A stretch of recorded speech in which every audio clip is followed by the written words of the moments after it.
Hello friends, welcome back to my channel. ఈరోజు మన వీడియోలో 2024 సంవత్సరం నుండి 2025 సంవత్సరం వరకు శ్రీ క్రోధినామ సంవత్సరంలో ద్వాదశ రాశుల వారికి అనగా 12 రాశుల వారికి ఆదాయం, వ్యయం, రాజపూజ్యం, అవమానాలు ఎంత ఉన్నాయి, ఏ నక్షత్రం వారు ఏ రాశుల వారికి చెందుతారో అనే విషయాన్ని వివరంగా ఈ వీడియోలో చూద్దాం. ఈ 12 రాశులలో ముందుగా మేషరాశిని తీసుకున్నట్లయితే అశ్వని నక్షత్రం 1, 2, 3, 4 పాదములు, భరణి నక్షత్రం 1, 2, 3, 4 పాదములు, కృతికా నక్షత్రం 1వ పాదంలో జన్మించిన వారు మేషరాశికి చెందుతారు. ఈ మేషరాశి వారికి శ్రీ క్రోధినామ సంవత్సరంలో గతంలో కంటే ఆదాయం ఎక్కువగానే ఉండనున్నది. శ్రీ క్రోధినామ సంవత్సరంలో ఆదాయం 8, వ్యయం 14, రాజపూజ్యం 4, అవమానం 3. మేషరాశి వారికి ఈ సంవత్సరం ఆదాయం, వ్యయం 2 కూడా పెరగనున్నవి. రెండవ రాశి అయిన వృషభ రాశిని చూద్దాం. వృషభ రాశి అంటే కృతిక 2, 3, 4 పాదాలు, రోహిణి 1, 2, 3, 4 పాదాలు, మృగశిర 1, 2 పాదములలో జన్మించిన వారు వృషభ రాశికి చెందుతారు. ఈ వృషభ రాశి వారికి గతంలో ఆదాయం ఎక్కువగా ఉండేది. శ్రీ శోభకృత నామ సంవత్సరంలో వీరికి ఆదాయం 14, వ్యయం 11గా ఉండేవి. అయితే శ్రీ క్రోధినామ సంవత్సరంలో ఆదాయం 2, వ్యయం 8, రాజపూజ్యం 7, అవమానం 3. గత సంవత్సరంతో చూసుకున్నట్లయితే ఈ రాశి వారికి ఆదాయం తగ్గనున్నది. కావున వృషభ రాశి వారు ఈ సంవత్సరంలో ఖర్చులు తగ్గించుకోవాలి, ఆర్థిక పరంగా జాగ్రత్తగా ఉండాలి. మూడవ రాశి అయిన మిథున రాశిని చూద్దాం. మృగశిర 3, 4 పాదములు, ఆరుద్ర 1, 2, 3, 4 పాదములు, పునర్వసు 1, 2, 3 పాదముల వాళ్ళు మిథున రాశికి చెందుతారు. మిథున రాశి వారికి గతంలో ఆదాయం చాలా తక్కువగా ఉండేది. శ్రీ శోభకృత నామ సంవత్సరంలో ఆదాయం 2, వ్యయం 11గా ఉండేది. ఆదాయం కంటే వ్యయం ఎక్కువగా ఉండేది. అయితే ఈ క్రోధినామ సంవత్సరంలో వారి జాతకం పూర్తిగా మారనున్నది. మిథున రాశి వారి శ్రీ క్రోధినామ సంవత్సరంలో ఆదాయం 5, వ్యయం 5, రాజపూజ్యం 3, అవమానం 6. ఈ రాశి వారికి ఆదాయం పరంగా ఈ సంవత్సరంలో చాలా బాగుంటుంది. 4వ రాశి అయిన కర్కాటక రాశిని చూద్దాం. పునర్వసు 4వ పాదం, పుష్యమి 1, 2, 3, 4 పాదాలు, ఆశ్లేష 1, 2, 3, 4 పాదాలలో జన్మించిన వారు కర్కాటక రాశికి చెందుతారు. ఈ కర్కాటక రాశి వారికి గతంలో ఆదాయం 11 ఉండేది. అయితే కర్కాటక రాశి వారికి అష్టమ శని నడుస్తుంది. 2023వ సంవత్సరం మార్చి నుండి 2025వ సంవత్సరం వరకు అష్టమ శని నడుస్తుంది. దానివల్ల ఆదాయం ఎక్కువగా ఉన్నప్పటికీ కూడా అష్టమ శని ప్రభావం వల్ల మధ్యలో ఎక్కువగా కష్టాలు ఏర్పడతాయి. వీరికి గతంలో చూసుకున్నట్లయితే ఆదాయం ఎక్కువే.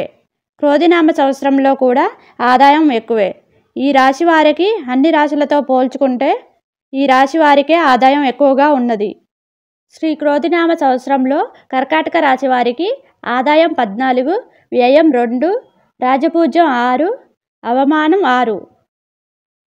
అన్ని రాశులతో పోల్చుకుంటే ఈ కర్కాటక రాశి వారికే ఆదాయం చాలా ఎక్కువగా ఉన్నది. 5వ రాశి అయిన సింహరాశిని చూద్దాం.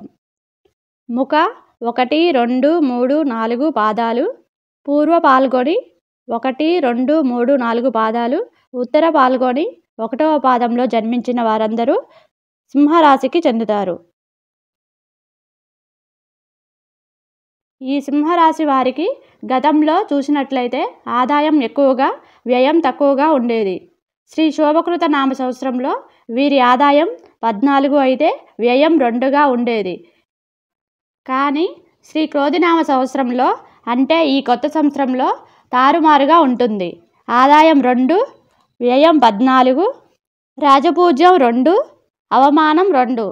కాబట్టి సింహరాశి వారు అప్పులు ఇచ్చే విషయంలోనూ, అప్పులు తీసుకునే విషయంలోనూ, మధ్యవర్తిగా ఉండే విషయంలోనూ, కుటుంబ బాధ్యత విషయంలోనూ, డబ్బులు ఖర్చు పెట్టే విషయంలోనూ, అధికంగా పెట్టుబడులు పెట్టే విషయంలోనూ చాలా జాగ్రత్తగా ఉండాలి. ఇక 6వ రాశి అయిన కన్య రాశిని చూద్దాం. ఉత్తర పాల్గొని 2, 3, 4 పాదాలు, హస్త 1, 2, 3, 4 పాదాలు, చిత్త 1, 2 పాదాలు ఈ పాదాలలో జన్మించిన వారు కన్య రాశికి చెందుతారు. ఈ కన్య రాశి వారికి గతంలో ఆదాయం చాలా తక్కువగా ఉండేది. ఆదాయం 2, వ్యయం 11గా ఉండేది. అయితే శ్రీ క్రోధినామ సంవత్సరంలో ఆదాయం 5, వ్యయం 5, రాజపూజ్యం 5, అవమానం 2.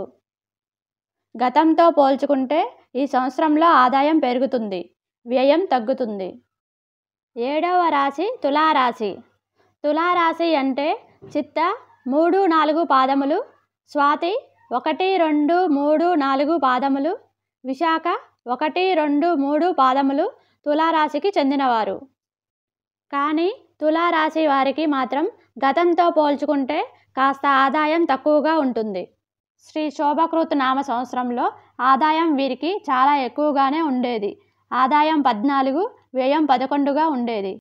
శ్రీ క్రోధినామ సంవత్సరంలో తులారాశి వారికి ఆదాయం 2, వ్యయం 8, రాజపూజ్యం 1, అవమానం 5. కాబట్టి తులారాశి వారు ఆర్థిక విషయంలో, పెట్టుబడుల విషయంలో, ఖర్చులు చేసే విషయంలో, అప్పులు చేసే విషయంలో, మధ్యవర్తిగా ఉండే విషయంలో, ఆర్థిక పరంగా ఏ విషయంలోనైనా తగిన జాగ్రత్తలు తీసుకోవడం మంచిది. 8వ రాశి వృశ్చిక రాశి.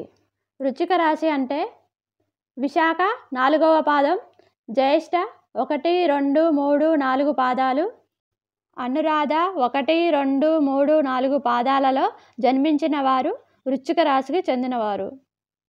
ఈ వృశ్చిక రాశి వారికి గతంలో అంటే శ్రీ శోభకృత నామ సంవత్సరంలో ఆదాయం 5, వ్యయం 5గా ఉండేది. శ్రీ క్రోధినామ సంవత్సరంలో వృశ్చిక రాశి వారికి ఆదాయం 8, వ్యయం 14, రాజపూజ్యం 4, అవమానం 5. గత సంవత్సరంతో పోల్చుకుంటే ఆదాయం పెరగనున్నది, వ్యయం కూడా పెరగనున్నది. వృశ్చిక రాశి వారు క్రోధినామ సంవత్సరంలో ఆరోగ్య విషయంలో జాగ్రత్తలు తీసుకోవాలి. 9వ రాశి ధనస్సు రాశి. ధనస్సు రాశి అంటే మూల 1, 2, 3, 4 పాదాలు, పూర్వాషాఢ 1, 2, 3, 4 పాదాలు, ఉత్తరాషాఢ 1వ పాదంలో జన్మించిన వారు ధనుసు రాశికి చెందుతారు. ఈ ధనుసు రాశి వారికి గతంలో ఆదాయ వ్యయాలు చూసుకున్నట్లయితే ఆదాయం 8, వ్యయం 11గా ఉండేవి. శ్రీ క్రోధినామ సంవత్సరం ధనుసు రాశి ఆదాయం 11, వ్యయం 5, రాజపూజ్యం 7, అవమానం 5. గతంతో పోల్చుకున్నట్లయితే ఆదాయం పెరగనున్నది, వ్యయం తగ్గనున్నది. ఈ క్రోధినామ సంవత్సరంలో ఈ రాశి వారికి అద్భుతమైన ఫలితాలు కలుగుతాయి. 10వ రాశి మకర రాశి. మకర రాశి అంటే ఉత్తరాషాఢ 2, 3, 4 పాదాలు, శ్రావణం 1, 2, 3, 4 పాదాలు, ధనిష్ట 1, 2 పాదాలలో జన్మించిన వారు మకర రాశికి చెందుతారు. ఈ మకర రాశికి గతంలో చూసుకున్నట్లయితే అంటే శోభకృత నామ సంవత్సరంలో ఆదాయం 11, వ్యయం 5గా ఉండేది. శ్రీ క్రోధినామ సంవత్సరం మకర రాశి వారికి ఆదాయం 14, వ్యయం 14, రాజపూజ్యం 3, అవమానం 1. ఈ సంవత్సరం ఈ రాశి వారికి ఆదాయం పెరగనున్నది, వ్యయం కూడా పెరగనున్నది. ఎంత సంపాదిస్తారో అంతే ఖర్చు పెడతారు. ఈ రాశి వారికి ఈ సంవత్సరం అంతా బాగుంటుంది, కానీ ఒక ఆరోగ్య విషయంలో మాత్రం తగిన జాగ్రత్తలు తీసుకోవాలి. 11వ రాశి కుంభరాశి. కుంభరాశి అంటే ధనిష్ట 3, 4 పాదాలు, శతభిషం 1, 2, 3, 4 పాదాలు, పూర్వభాద్ర 1, 2, 3 పాదాలలో జన్మించిన వారు కుంభరాశికి చెందుతారు. కుంభరాశి వారికి గతంలో చూసుకున్నట్లయితే అంటే శ్రీ శోభకృత నామ సంవత్సరంలో ఆదాయం 11, వ్యయం 5గా ఉండేది. ఈ సంవత్సరం ఈ రాశి వారికి ఆదాయం, వ్యయం 2 కూడా పెరగనున్నవి, కానీ వీరికి అద్భుతంగా ఉండబోతుంది. శని భగవానుడు ఇచ్చే ప్రతికూల ప్రభావం ఒకటే నెగిటివ్ పాయింట్, కానీ కుంభరాశి వారికి ఆరోగ్య విషయంలో బాగుండదు. ఈ రాశి వారు ఆరోగ్యం పట్ల కొద్దిగా జాగ్రత్త వహించాలి. మకర, కుంభ, మీన రాశుల వారు ఈ సంవత్సరంలో ఆరోగ్యం విషయంలో చాలా జాగ్రత్తలు వహించాలి. శ్రీ క్రోధినామ సంవత్సరం కుంభరాశి వారికి ఆదాయం 14, వ్యయం 14, రాజపూజ్యం 6, అవమానం 1. మొత్తం మీద ఈ కుంభరాశి వారికి ఈ సంవత్సరంలో శని భగవానుడి వల్ల చిన్న చిన్న అడ్డంకులు ఆటంకాలు ఉన్నాయి, కానీ ఆర్థికంగా ఆదాయం విషయంలో చాలా బాగుంటుంది. చివరి రాశి అయిన 12వ రాశి మీనరాశి. మీనరాశి అంటే పూర్వభాద్ర 4వ పాదము, ఉత్తరాభాద్ర 1, 2, 3, 4 పాదములు, రేవతి 1, 2, 3, 4 పాదములలో జన్మించిన వారు మీనరాశికి చెందుతారు. మీనరాశి వారికి గతంలో అంటే శ్రీ శోభకృత నామ సంవత్సరంలో ఆదాయం కంటే వ్యయం ఎక్కువగానే ఉండేది. ఆదాయం 8, వ్యయం 11గా ఉండేది. ఈ సంవత్సరం శ్రీ క్రోధినామ సంవత్సరం మీనరాశి వారికి ఆదాయం 11, వ్యయం 5, రాజపూజ్యం 2, అవమానం 4. ఈ సంవత్సరంలో ఆదాయం పెరిగి వ్యయం బాగా తగ్గనున్నది. అన్ని రాశులతో పోలిస్తే మకర, కుంభ, మీన రాశుల వారు ఈ క్రోధినామ సంవత్సరం అంతా ఆరోగ్యం పట్ల జాగ్రత్తలు వహించాలి. అంతే, ఈ 3 రాశుల వారికి ఆదాయం చాలా బాగుంటుంది, కానీ ఆరోగ్యం విషయంలో మాత్రం తగిన జాగ్రత్తలు వహించాలి. ఇప్పటి వరకు మా ఛానల్ని సబ్స్క్రైబ్ చేయని వాళ్ళు ఉంటే సబ్స్క్రైబ్ చేయండి, లైక్ చేయండి, షేర్ చేయండి.